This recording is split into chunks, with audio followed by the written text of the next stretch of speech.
Hello, आता आपण बघूया लग्नानंतर होईलच प्रेम याचा एपिसोड रिव्ह्यू. आजच्या भागात आपल्याला असं बघायला मिळतं आहे की विक्रम किचनमध्ये कॉफी बनवत असतो. तेव्हा नंदिनी तिथे येते आणि बोलते की बाबा मी बनवते ना कॉफी. तेव्हा विक्रम तिला लांबूनच हात करतो. तेव्हा नंदिनी रडायला लागते आणि बोलते की बाबा सॉरी सॉरी ना. तेव्हा विक्रम बोलतो हे तुझं सॉरी आहे ना, ते माझ्या आईच्या फोटोसमोर नेऊन ठेव. तिची नजर विचारते की हार विकेपर्यंत गोष्टी गेल्या कशा. आज जर ती असती ना तर जीवा तिचा लाडका आहे म्हणून तिने त्याचे कान नसते धरले. माझे आणि मानिलेला जाब विचारला असता की काय केलंस हे. फार कम्युनिकेशनच्या गोष्टी करतात तुम्ही आणि आणि तुमच्या मुलांच्या आयुष्यात काहीतरी वाईट घडतं आहे हे तुम्हाला माहीतसुद्धा नाही. कसले आईबाप रे तुम्ही. मला सुद्धा तसंच वाटायला लागलं आहे. हे असे कसे आईबाप आम्ही. फुकटच्या गप्पा मारतात तुम्ही, पण तुमच्या मुलांच्या आयुष्यात काय चाललं आहे त्यांच्या डोळ्यात बघूनसुद्धा तुम्हाला दिसत नाही. तेव्हा नंदिनी बोलते नाही नाही बाबा, तुम्ही प्लीज असं मानून घेऊ नका. आई बाबा म्हणून तुम्ही कुठेच चुकला नाही आहात. उलट तुमची मुलं म्हणून आम्हालाच तुमच्या मनाचा नीट विचार करता नाही आला. नाही नाही तुम्ही. तेव्हा विक्रम बोलतो नाही नाही तुम्ही कसं आईबापांच्या मनाचा विचार करणार गं. नाही नाही, आईबाप म्हणून आम्हीच बेजबाबदार झालो आहे हे सिद्ध झालं आहे आता. बाजारात जाऊन दागिने विकतो आणि मला कल्पनासुद्धा नाही काय काय काय करतोय मी. तेव्हा नंदिनी बोलते की नाही नाही बाबा प्लीज प्लीज. तुम्ही स्वतःला दोष देणं चुकीचा होता पैसे कमवण्याचा, पण त्यांचा हेतू वाईट नव्हता बाबा, मी खरंच सांगते. तेव्हा विक्रम नंदिनीला जीवाच्या आणि पार्थची लहानपणीची गोष्ट सांगत असतो की जीवा आणि पार्थ लहानपणी शाळेत जायचे तेव्हा आम्ही त्यांना ₹2 द्यायचो आणि ते ₹2 त्यांना त्यांच्या पिगी बँकमध्ये टाकायला लावायचो आणि महिन्याच्या शेवटी ती पिगी बँक खोलायला लावायचो. म्हणजे का की त्यातनी रोज पैसे टाकलेत का नाही हे त्यांना आणि आम्हालासुद्धा कळण्यासाठी. एका वेळेस महिन्याच्या शेवटी पिगी बँक खोलली तर जीवाच्या पिगी बँकमध्ये ₹1सुद्धा नव्हता अगं. तेव्हा त्याला विचारलं तेव्हा त्याने सांगितलं की कुणा गरीब विद्यार्थ्याला पुस्तकं नव्हती, ते पुस्तकं घेण्यासाठी त्याने ते पैसे वापरले म्हणून. तेव्हाही त्याचा हेतू वाईट नव्हताच अगं, पण आम्हाला न सांगितलं याचं आम्हाला खूप वाईट वाटलं. हे बघ नंदिनी, जेव्हा आईबाप म्हणून आपण जे काही करतो ना आणि ज्या वेळेला ते मुलं त्यांचं कर्तव्य पार पाडत नाही ना तेव्हा राग येतो गं. आणि मला आत्तासुद्धा तेच झालं आहे. आणि हे बघ नंदिनी, आता तू काहीही बोल पण जीवाला मी माफ करण्याचं माझ्याकडे बिलकुल मागू नकोस. खूप जास्त हर्ट केलं आहे त्याने मला आणि तूसुद्धा, कारण मला सगळ्यात जास्त विश्वास तुझ्या समजूतदारपणावर होता. काय असतं ना गं, शाळेतला एखादा विद्यार्थी खूप नाठाळा असतो, त्याने कितीही मस्ती केली ना तर शिक्षकाला काहीच वाटत नाही, पण एखादा हुशार व्यक्ती जेव्हा नापास होतो ना तेव्हा शिक्षकाला स्वतः नापास झाल्यासारखं वाटतं. तेव्हा विक्रम बोलतो आज मी सुद्धा नापास झालेलो आहे, मी आणि मानिनी. तेव्हा मानिनीही तिथे आलेली असते. तेव्हा मानिनी तिथे येते आणि विक्रम तिथून कॉफीचा मग घेऊन निघून जातो. इकडे रम्या आणि वसू खूप खुश असतात. तेव्हा रम्या बोलते की आई जब देनेवाला जो भी देता है ना छप्पड़ फाड़ के देता है. तेव्हा वसू बोलते की अगं वरच्याने अजून आपल्याला काहीच नाही दिले रम्या, पण नाही नाही, थोडं थोडं असं सुख जरी पदरात टाकलं ना तरी खूप छान आहे आपल्यासाठी. तेव्हा रम्या बोलते मला तर ही तेच वाटते. तेव्हा रम्या बोलते अगं आपण फक्त नंदिनी आणि जीवाला टार्गेट केलं होतं, पण ती काव्या आपोआप ओढली गेली. तू बघितलंस पार्थ कसा चिडला होता तिच्यावर. असंच पाहिजे. तेव्हा वसू बोलते तो चिडणारच ना गं, बिचारा पार्थ कधीच कोणापासून काही लपवून ठेवत नाही, मग बायकोने लपवलं तर चिडणारच ना. तेव्हा रम्या बोलते आई निदान तू तरी त्या काव्याला पार्थची बायको म्हणू नकोस, तिडीक जाते माझ्या डोक्यात. तेव्हा वसू बोलते बरं बाई नाही बोलणार. मग तर झालं. अगं पण तुला माहिती नाही युगने त्याचा रिझल्ट लपवला होता तेव्हा पार्थ किती चिडला होता. तेव्हा रम्या बोलते ते कसं विसरेल आई मी, ते तर आपल्यासाठी सोन्याहून पिवळं होतं. तेव्हा मी नंदिनी आणि युगला टार्गेट बनवून आपली शिक्षा माफ करून घेतली होती, कसं विसरेल मी आई. तेव्हा वसू बोलते पण शिक्षा माफ होईपर्यंत ते लोक आपल्याशी कसे वागले ना हे विसरायचं नाही रम्या. मला तर एकेकाला रडवायचंच आहे. दिवाळीमध्ये कशा आपल्या समोर नाचले होते ना तुरू तुरू, आता मला एकेकाला आपल्या तालवार नाचवायचं आहे. तेव्हा रम्या बोलते त्याची सुरुवात तर ऑलरेडी झालीच आहे आई. तेव्हा वसू बोलते जेव्हा रोज कामावर जाईल आणि नंदिनी त्याला कामावर जाताना बघून तिळतिळ तुटेल. तेव्हा रम्या बोलते आणि इकडे काव्या पार्थशी बोलण्यासाठी त्याच्या मागे मागे जाईल, पण मला नाही वाटत आई पार्थ ह्यावेळेस तिला लवकर भीक घालेल. तेव्हा वसू बोलते हे बघ रम्या, आपल्याला मान मिळो ना मिळो पण नंदिनी आणि काव्या मानिनी आणि विक्रमच्या नजरेतून उतरायलाच पाहिजे. आज नंदिनी मानिनीच्या नजरेतून उतरेल तेव्हा रम्या बोलते आणि विक्रम मामाच्या सुद्धा. इकडे विक्रम गेल्यावर मानिनी नंदिनीजवळ उभी राहते. तेव्हा नंदिनी मानिनीच्या गळ्यात पडते, दोघी रडतात. तेव्हा नंदिनी बोलते की आई मी चुकले, मी खरंच खूप चुकले. तेव्हा मानिनी बोलते की नाही गं नंदिनी तू नाही चुकले, विक्रम म्हणतात ते बरोबर आहे, खरंच आई वडील म्हणून आम्हीच कुठेतरी चुकलो. की माझे सुनेला आपल्या सासूजवळ बोलावंसंही नाही वाटलं. तेव्हा नंदिनी बोलते की आई मी चुकले, मी नाही सांगितलं आनंद निवासबद्दल, कारण जीवांना खूप ओरडा बसला असता. आणि तेव्हा मानिनी बोलते की पण जे होणार होतं ते आत्ताही झालंच ना. तेव्हा नंदिनी बोलते की आई मला सगळं समजतंय आई, पण प्लीज आई तुम्ही बाबांना समजवा ना, मी जीवांना असं नाही बघू शकत. तेव्हा मानिनी बोलते की मीही नाही बघू शकत, मी विक्रमजवळ बोललेही पण ते नाही म्हणाले, ते बिलकुल ऐकून नाही. तेव्हा नंदिनी खूप रडत असते. तेव्हा मानिनी तिला सावरते आणि बोलते की सांभाळ स्वतःला. मानिनी बोलते की सावर स्वतःला, आता आपल्याला वेळ देण्याशिवाय काहीही पर्याय नाही आहे. तेव्हा मानिनी नंदिनीचे डोळे पुसते आणि बोलते की जा जीवाला बोलव, आपण सगळे एकत्रच जेवायला बसूयात. तेव्हा नंदिनी बोलते झोपले ते. तेव्हा मानिनी बोलते की एवढ्या लवकर. तेव्हा नंदिनी बोलते की मला म्हणाले की उद्या माझा ऑफिसचा पहिला दिवस आहे, लवकर उठावं लागेल. नंदिनी हे सांगताना रडत असते. तेव्हा मानिनी बोलते की उपाशीच झोपला. तेव्हा नंदिनी बोलते हो.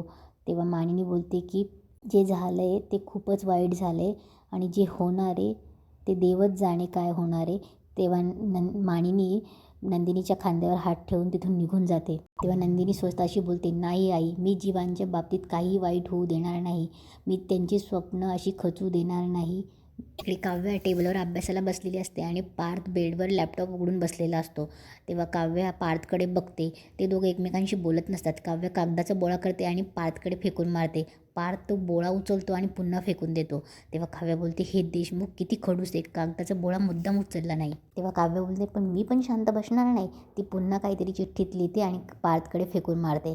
तेव्हा पार्थ पुन्हा तो बोळा उचलतो आणि बोलतो काय वेडेपणा आहे, शाळेत आहात का. तेव्हा काव्या चेअर उचलून पार्थजवळ बसते आणि बोलते शाळेत नाही आहे मी देशमुख, पण जेव्हा माझ्या शाळेतल्या मैत्रिणीला राग यायचा ना, तेव्हा तिचा फुगा आम्ही असाच बोळा मारून फोडायचे. तेव्हा पार्थ बोलतो मी तुमची मैत्रीण नाही आहे.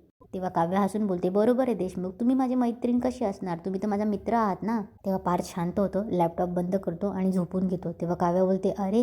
तेव्हा काव्या पार्थच्या कानाजवळ जाते आणि जोरात ओरडते आहात ना मित्र माझे. तेव्हा पार्थ दचकतो. पार्थ काहीच बोलत नाही. तेव्हा काव्या पुन्हा त्याच्याजवळ बेडच्या खाली तिथे बसते आणि बोलते की काय हो देशमुख, मी एवढं बोलायचा प्रयत्न करते, तुम्ही बोलतच नाही आहात माझ्यासोबत. तेव्हा काव्या बोलते की बघा हं, मग तुम्ही असं बोलणार नसाल तर मी पण गप्प बसणार नाही. मी रात्रभर तुमच्यावर असे कागदाचे बोळे फेकत राहील, मग मला काही बोलायचं नाही हं. तेव्हा काव्या उठते आणि ते फेकलेले बोळे उचलते आणि बोलते की देशमुख मी एवढे बोळे फेकले, तुम्ही वाचलं पण नाही त्या चिठ्ठीत काय म्हणून. ठीक आहे तुम्ही बोलणार नाही आहात ना, तर मी पण आता बंद करणार नाही. आणि ती बोलते की अब हमला सुरू, आणि ती बोळा फेकणार. तेव्हा पार्थ उठतो आणि बोलतो 1 मिनिट बंद करा ही तुमची नाटकं. तेव्हा काव्या बोलते नाही बंद करणार. तेव्हा काव्या बोलते काय देशमुख तुम्ही चिठ्ठीमध्ये काही वाचलं पण नाही, बघा मी दाखवते. तेव्हा काव्या चिठ्ठी ओपन करते आणि पार्थच्या समोर नेते. तेव्हा पार्थ मनात वाचत असतो तुम्ही जर तुमचा हट्टीपणा बंद केला नाही, तुमच्या नाकावरचा जर राग गेला नाही ना, तर माझ्या पोटात अन्नाचा कण एकही जाणार नाही. तेव्हा पार्थ बोलतो काय हट्टीपणा आहे हा. तेव्हा काव्या बोलते बघा म्हणजे मी केला तो हट्टीपणा आणि तुम्ही करतात ते. तेव्हा पार्थ बोलतो तुम्ही खरंच जेवला नाही आहात. तेव्हा काव्या बोलते आता याबद्दल खोटं कसं बोलू, मी खरंच नाही जेवली आहे, खरंच. आता काय सांगू देशमुख तुम्हाला, आता माझ्या पोटातले कावळेसुद्धा माझ्यावर तुमच्यासारखे चिडले आहेत, खरंच खूप ओरडत आहेत ते देशमुख. पण खरंच प्लीज एकदा शेवटचं सॉरी. तेव्हा काव्या कान पकडते आणि बोलते सॉरी. तेव्हा पार्थ पुन्हा चिडतो आणि बोलतो तुम्ही एक काम करा, वाटेल ते करा, माझ्या मागे मागे करू नका. आणि पार्थ पुन्हा झोपून घेतो. तेव्हा पार्थ तिकडे तोंड करून झोपून घेतो. काव्या पुन्हा उठते आणि पार्थकडे तोंड करून बसते आणि कान पकडते आणि बोलते की देशमुख प्लीज सॉरी. तेव्हा पार्थ पुन्हा वळायला लागतो. तेव्हा काव्या त्याचा घट्ट हात पकडते, पुन्हा 2 वेळा त्याचा घट्ट हात पकडते आणि बोलते की प्लीज देशमुख तुम्हाला इतका राग आला आहे की मी जेवले ना जेवले तुम्हाला याचा फरकसुद्धा पडत नाही. मला माहिती आहे तुम्हाला माझा राग आला आहे, पण मग तुम्ही बोला ना, व्यक्त व्हा, चिडा, मला चालेल, पण असा आतल्या आत राग दाबून तुम्ही स्वतःला का त्रास करून घेताय. हे बघा देशमुख मी खरंच सांगते तुम्हाला, मला खरंच तुमच्यासोबत काही लपवायचं नव्हतं. तुम्हीच विचार करा, मी काही दिवसांपूर्वी माझ्या पासबद्दल तुम्हाला सांगायला आले तेव्हा तुम्हालाच ते ऐकायचं नव्हतं. मला मान्य ही गोष्ट वेगळी आहे, सिरियस आहे, ते जे तुम्हाला कळायला पाहिजे होतं. प्रयत्न केलासुद्धा पण मला तुमच्याशी बोलायची संधी मिळाली नाही हो देशमुख, खरं बोलते मी. सॉरी ना देशमुख. काव्या पुन्हा कान पकडते आणि बोलते सॉरी. तेव्हा पार्थ पुन्हा तिकडे तोंड करून झोपून घेतो. काव्या पुन्हा बेडच्या त्या साईडला जाते आणि बोलते देशमुख अहो बोला ना, माझ्यासाठी रिॲक्ट व्हा.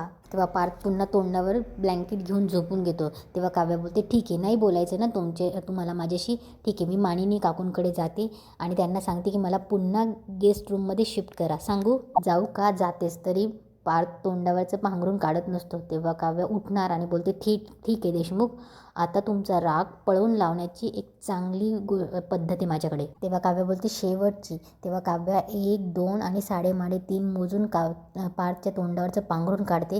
तेव्हा पार्थ उठून चिडतो आणि बोलतो, इनफ इज इनफ, खूप आती करताय हा आता तुम्ही, आणि ही अशी बळजबरीने माझ्याकडून माफी नाही घेऊ शकत तुम्ही, आणि मी रागावलेलं नाही आहे, हर्ट झालो आहे तुमच्यामुळे, तुम्ही हर्ट केलं आहे मला. मी जर तुमच्याकडनं तुम्ही असंच वागलो असतो आणि तुमच्याकडनं अशी माफी मागितली असती तर तुम्ही माफ केलं असतं मला. 1 मिनिट लागतो मनातलं सांगायला.